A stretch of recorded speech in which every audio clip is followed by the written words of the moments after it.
नमस्कार, मेरा नाम है भैरू सिंह राजपुरोहित। आप देख रहे हो राजस्थान। हनुमान बेनीवाल आरएलपी सुप्रीमो, जहां पर बताया जाता है जान से मारने की धमकी है वो मिल गई। अब इस न्यूज़ के अंदर क्या कुछ इनपुट निकलकर सामने आया है, इसके बारे में अपन चर्चा करने वाले हैं। जैसे पिछले वीडियो में मैंने बताया था कि जब हनुमान जी बेनीवाल जो आरएलपी सुप्रीमो है, वो जब जयपुर से अपना जन्मदिन मनाकर और वापस जब आ रहे थे तो प्रशासन को यह इनपुट मिला था कि कहीं न कहीं हनुमान जी बेनीवाल की जान को खतरा है, तो उन्होंने पूरा प्रशासन है वो उनकी सेवा में, उनकी सुरक्षा के लिए तैनात कर दिया गया है।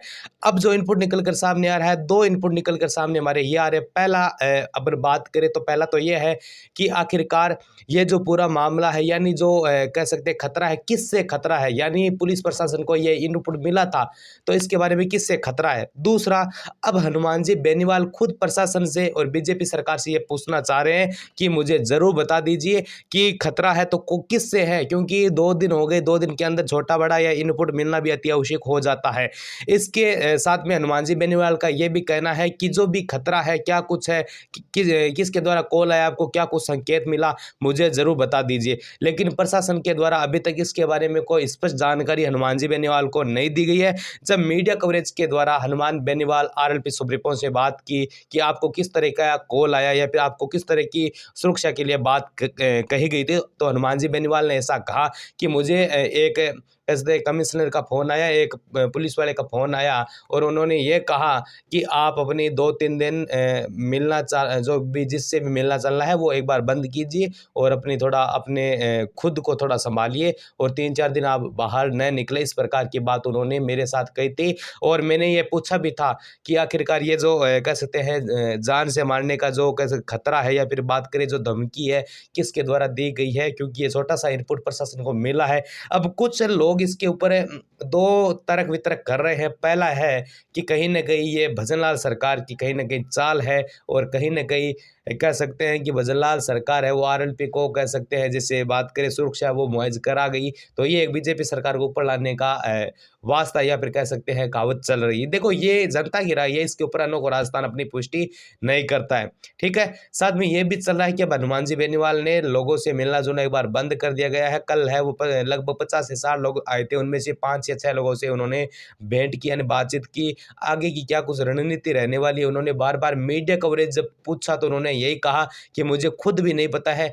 हालाँकि ये उन्होंने माना है कि मेरे ऊपर बहुत ज़्यादा कह सकते हैं हमले भी हुए हैं, बहुत ज़्यादा कह सकते हैं कि जो दुश्मनी है वो तो क्या है कि हर एक जब कोई भी व्यक्ति, इंसान, नेता कोई भी हो, चाहे किसी भी लेवल के ऊपर थोड़ा चला जाता है तो नीचे उनके दुश्मन है वो पनपना शुरू हो जाते हैं। जैसे अपन बात करें तो आनंदपाल से के समय से ही उनको, जब आनंदपाल का कह सकते हैं हत्या हुई थी, उसी समय से उनको चीटियों के माध्यम से, कॉल के माध्यम से धमकियाँ मिलना शुरू हो चुकी थी और गोधारा परिवार हत्याकांड के बाद में भी काफ़ी धमकियाँ हैं या फिर कॉल रिकॉल जो भी कॉल वगैरह है वो आनी है, वो प्रारंभ हो गई थी, हनुमान जी बेनीवाल का ये कहना है। तो ये एक नई बात नहीं है। अगर बात करें इस खतरे के जो संकेत है, ये एक नया बात नहीं है। तो इसी कारण हनुमान जी बेनीवाल ने ये कहा है कि प्रशासन को जिसके द्वारा भी भाई खतरा की घंटी हुई है या फिर बात की है, जिसने भी ये बातचीत कही है, मुझे ज़रूर ये जो आपको इनपुट मिला है, कहाँ से मिला है, क्या कुछ नंबर वगैरह सब मुझे इन्फॉर्मेशन है वो देते रहिए। ये कुछ ख़ास जो बात है वो मीडिया वालों से हनुमान जी बेनीवाल ने कल है वो की थी। और 8 कमांडो पोस्ट की टीम है वो भी हनुमान जी बेनीवाल की जब नागौर घर है वहाँ पर भी कर दी गई थी, क्योंकि प्रशासन पूरी तरीके से हनुमान जी बेनीवाल के घर पर तैनात है कि कहीं न सुरक्षा के अंदर कोई मीन न आ जाए। कुछ लोग इस मामले को सुखदेव सिंह हत्याकांड के मामले से भी जोड़ रहे हैं। कहा जाता है कि उस समय कह सकते हैं प्रशासन की कह सकते हैं मांग करने पर, सुरक्षा की मांग करने पर भी प्रशासन ने सुरक्षा नहीं दी। हालांकि ये छोटा कह सकते हैं छोटा इनपुट मिला, तब इतनी बड़ी सुरक्षा देना एक अलग प्रकार की छवि प्रदर्शित कर रहा है। आपका इस मामले के अंदर आपकी क्या कुछ राय है, आप कमेंट बॉक्स में जरूर बता दीजिए। मिलते हैं और भी शानदार अच्छी जानकारी के साथ, तब तक के लिए जय हिंद, वंदे मातरम साथ।